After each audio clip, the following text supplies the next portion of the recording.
Hey, welcome to my workshop. This week, got something a little bit different on the bench.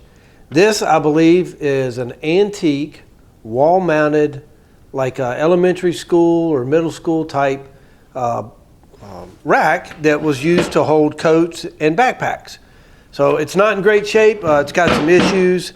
It's been modified before, but hang on. I'm going to bring the camera a little closer and show you some of the issues with it and explain what I'm going to do with it. It's got two tiers and there's plenty of hooks.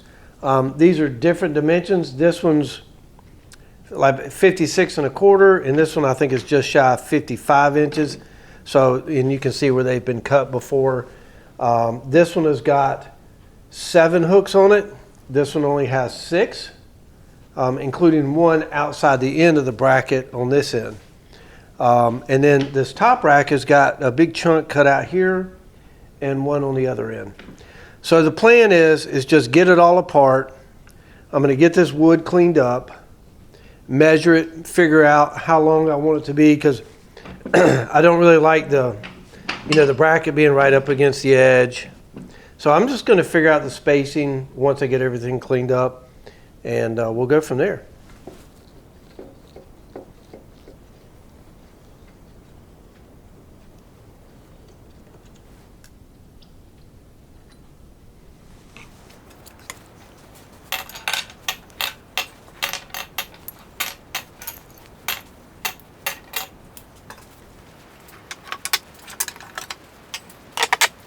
So the first thing I want to do is get this flattened out with some chisels. And I've got another one on this end. This one's in worse shape. And then I'm going to get these patched with some oak.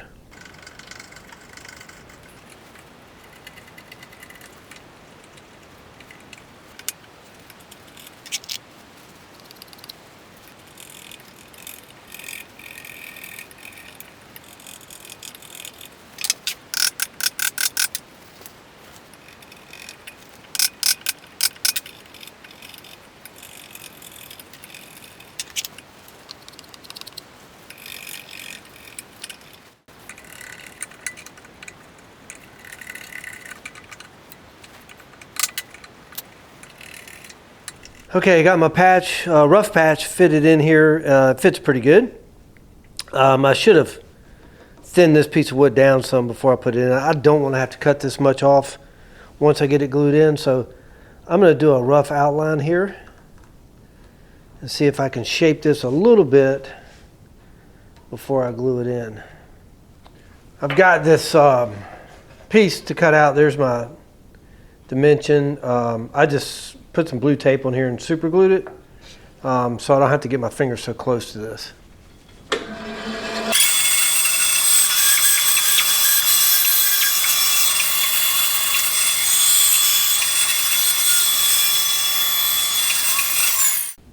All right, so on the patch job that needs to be done here, this one's in pretty bad shape. Just chiseled a little piece off here, but neither one of these are cut square, and it's really rough across the bottom. I'm going to attempt to square these up on the miter saw and then trench this out a little bit. I've got a trenching feature on my saw. Just a little concerned about being able to hold this thing still. All right, you have to put a backer board here because when you're trenching, you've got to be able to go down all the way, and if you have something up against here, it's only cutting on the back side. So I'm pushing this out. I've got this, that's as far down as it'll go, and I think I've got it set roughly to about not even a 1/16 of an inch lower than this low spot right here. So,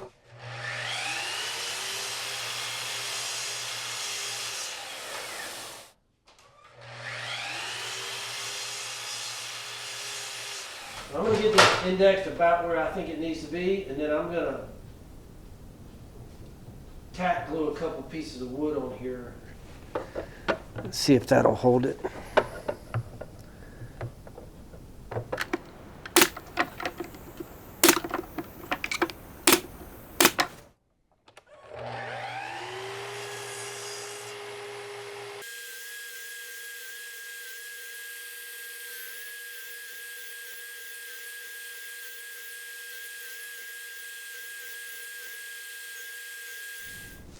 So that worked out pretty good. I just got to, clean this up, and I've got to level one little bit right there. And all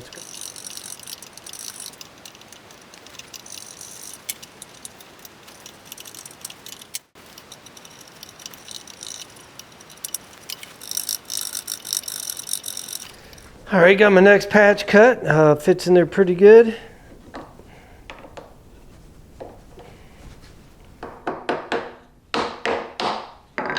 So I will get this one marked and cut it on the bandsaw as well. I'm just using Type Bond Original. It's not going to be a structural joint. It's not going to be outdoors, so this glue is going to be fine.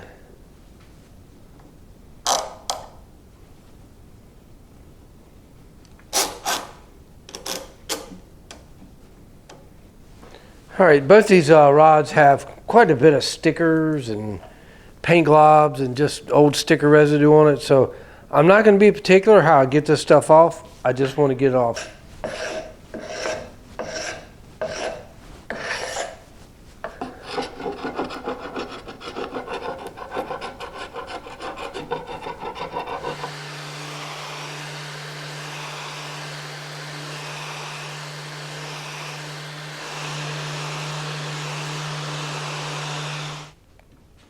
All right, that's sanded to the 100.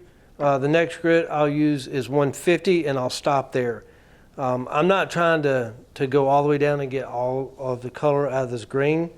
In fact, by using the 150, I'll be leaving the grain open a little bit because I really want the gel stain that I'm going to use to absorb. This thing is not perfect by any means. I mean, it is not straight, it's warped, but it's pretty smooth. I kind of like it.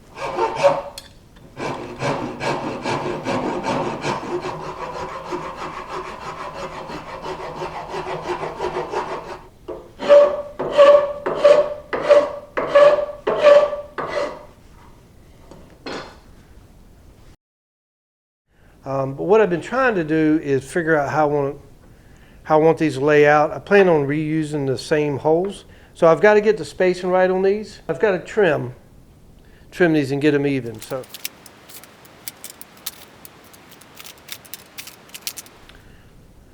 I'm going to get this in cut first. And then I'm going to take the measurement, what I end up with here, and I'll do the same down here so they're even. And that way when it's hanging on the wall, it won't look off-centered.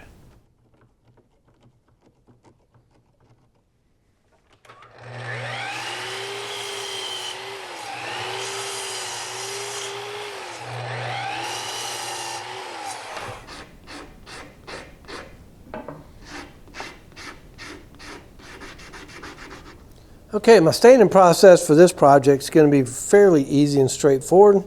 So I'm going to be using it's a gel stain by General Finishes, and Antique Walnut is probably my favorite stain for antiques.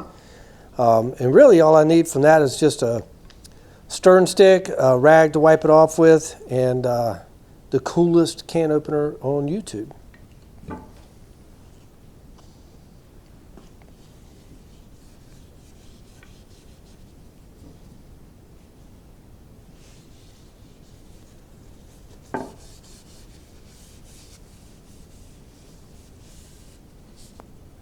This is the patch area. Color-wise, it came out okay. Probably close enough I don't need to do anything else.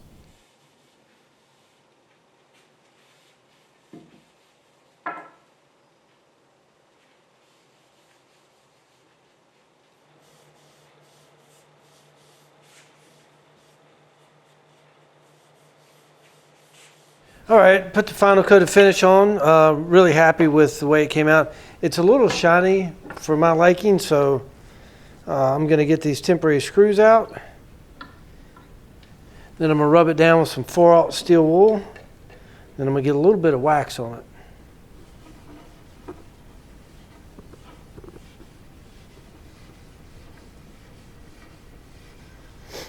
I'm actually going to blow this out, and I'll use this same piece to apply the wax with.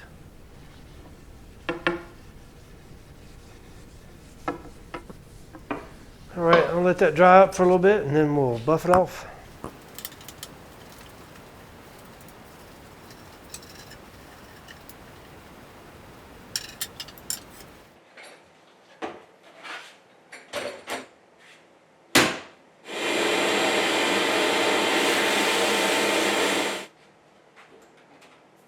All right, got them all cleaned up. They're looking pretty good, ready for paint. It took about 30 minutes in the sandblaster to get all of them done.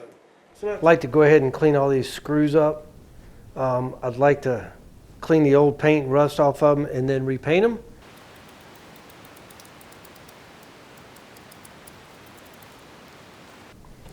Really just looking for an excuse to use my newly refurbished Craftsman drill press.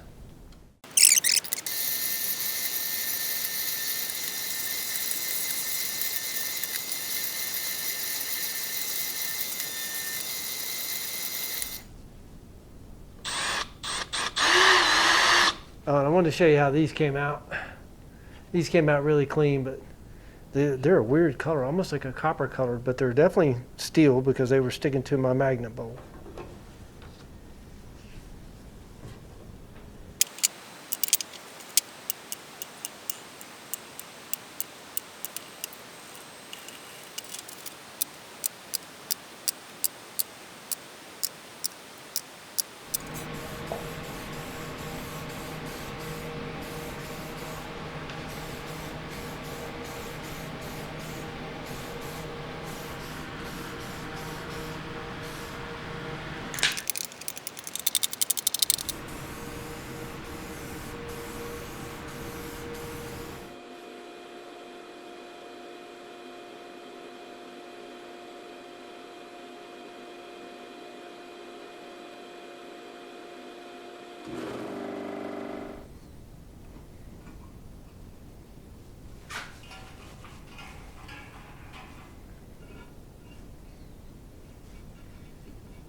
So by getting this on the wall and knowing where my hooks go, I've got my dimension here. I can orient these correctly. There's a hole here and here that I can drill and put my set screw. And then I'll get the rest of these put together.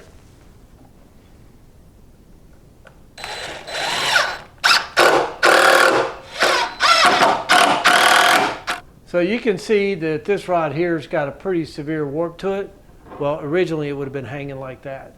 And that's just from the years of the weight of book bags or satchels, whatever, hanging on this. Looks like I've got this one oriented correctly. So I got those on right. So the next thing is I'm just going to get my 1/2-inch setup block and put it here on each end, set my screws, and this thing will be hopefully one solid piece at that point.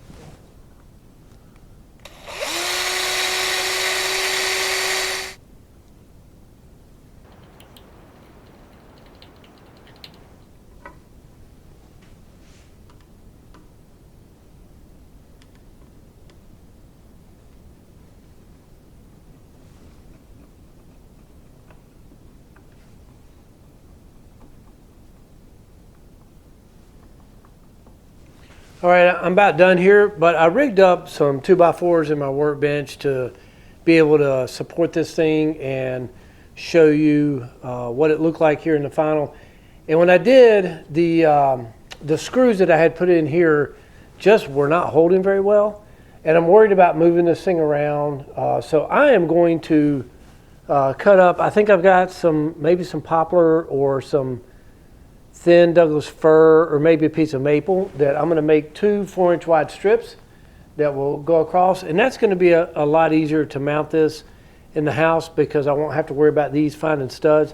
I can put the mounting screws through the wood backer. So let me get those made, and then I'll show you the final product.